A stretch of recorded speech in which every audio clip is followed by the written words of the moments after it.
Hi, I'm Gary, Biker's PhD. Okay, I've been getting a lot of calls on big bore kits. You know, can I take my 96-inch motor or my 88 cubic inch motor and make it into a 117?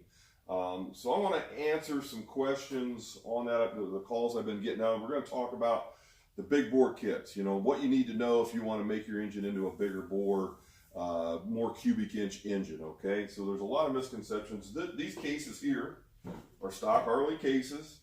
They could be made into an 88 cubic inch. They could be made into a 95 cubic inch. They could be made into a 96 inch motor or a 103 or a 107. And that's as big as I would say these cases are good to make it. And that's because your hole here, where your cylinder actually goes down to, okay? So your options on making, there's only two ways to make this engine bigger. You can stroke it by putting bigger flywheels in, and what that means is the rod goes up and down. The rod length stays the same, but the rod actually moves further up and down, okay? Like an 88 cubic inch, it has a 4-inch stroke, so the piston comes up 2 inches and it goes down 2 inches. You know, a 96-inch motor has a little bit longer stroke, okay? And so that's how you get the stroke. So let's say you have a 96-inch motor and you want to make this into a bigger cubic inch motor, but you don't want to change, or an 88 cubic inch motor, and you don't want to change the flywheels. You just want to make it as big a cubic inch motor as you can with cylinders, okay? So here's what it is. Okay, these cylinders, okay, are stock cylinders. They're stock bore size. And you could use these if you had an 88 cubic inch motor or if you had a 96 inch motor. They're exactly the same. The bore is exactly the same. Okay, so what you do is you can see how thick, hopefully you can see this, how thick these cylinder liners are. Okay, and so what you do is to make this a bigger bore, to make it from an 88 cubic inch to go to a 95 cubic inch, if you had the 4-inch stroke, you would bore this roughly 100 over. Okay, and that takes it from an 88 cubic inch to a 95 cubic inch. If you had a 96-inch motor, remember the longer stroke than what a 88 or 95 is, so you got a 96-inch motor. Okay, you bore this over 100 thousandths, then you would have a 103. Okay, so and the reason you can't go much bigger than that is, that's what we're going to get into and talk. This is your liner, okay? I've cut one of these cylinders down, okay? You have your aluminum, and then you have a cast iron liner that's inside this cylinder, okay?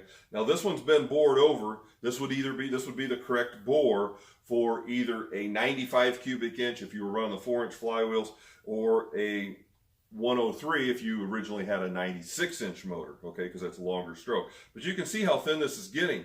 Look at how thin this is down here, okay?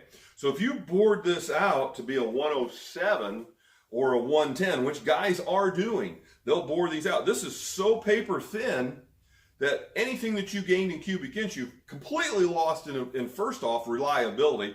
I don't know how many guys come in the shop, man, I had some shop do a 110 on it, and man, it's making all kinds of racket, it don't run worth a hoot, and the cylinders have cracked and busted, and the bottoms have fallen off. I've done complete, had to take the motor completely apart and rebuild it, because this doesn't last, it doesn't come apart. The other thing is like you watch one of my other videos, it won't contain it. You need some strength here. When that piston comes up and it has that big explosion, this stuff can move all around. When it gets thin like that, there's nothing to hold or contain that horsepower, okay?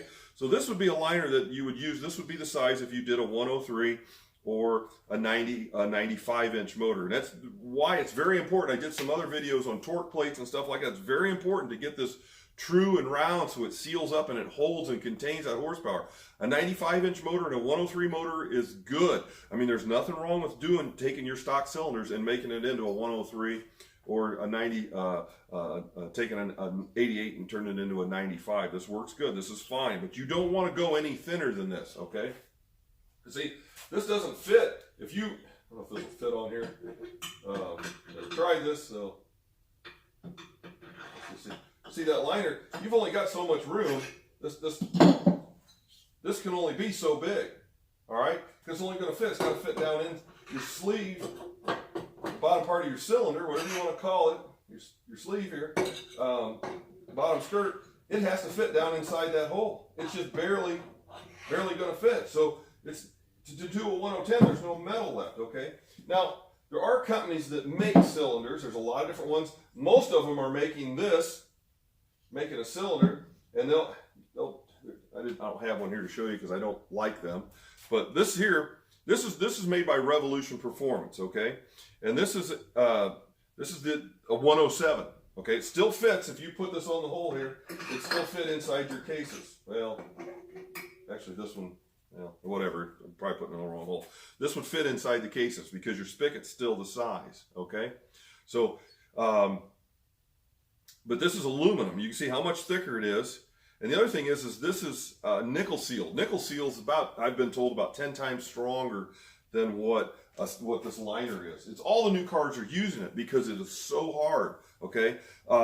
It doesn't flex, it doesn't move around. And then the aluminum that they're using is an aircraft grade aluminum. Okay, so one of the nice things about this aluminum too is it dissipates the heat. And I'm not trying to sell Revolution cylinders. By no means am I getting any money or kickback for them. I've tried all the cylinders on the market, and this is just the one I personally like. This is the one I personally sell. I sell a ton of them too. I've had super good luck with these. Very good cylinders. Very well made. So anyway, with all that's being said, they're nickel sealed. They have aircraft aluminum. The aluminum actually dissipates the heat faster. The nickel seal actually keeps the heat. Horsepower is rated in BTUs, okay? So the more BTUs you can trap inside your combustion chamber, the more horsepower you're going to make. And that's one of the reasons, too, the nickel seal was used for emission standards, too. That anytime you can trap and keep more heat, hotter combustion chamber, you burn up and you burn more efficiently, okay? So you're going to make more horsepower because it's nickel sealed. It's not going to move around, and it allows you to go a bigger bore. You can go up to a 107 with stock cases. Now, if you want to bore the cases out, you know, you can go up to a 110, or you can go bigger, or you can go to a 124 or 117, whatever. But with your stock cases, all right, you're limited on how big you can go. For the simple fact is, like I said, these are the 107 cylinders. How big this? You can see how much thinner this is to make it a 107 than what this is a stock cylinder. This is what a 107 looks like. But this has actually got the nickel seal. This is that aluminum cylinder. That's this cylinder right here. Okay, if we took it, or I'm sorry, grab the wrong one. That's this cylinder right here. You can see how much thicker it is, and it's the nickel seal cylinder, okay? So, and then it still fits with inside your cases, all right? So that's some of the misconception of going big. You know, these guys say, oh, I want to go this big 110, or I want to go 117. And the same thing like with your Evo, your Evolution engine. Okay, you're limited to how big you can go. In fact, with an Evolution motor, with Evo motor, I don't recommend boring these out any bigger than you have to.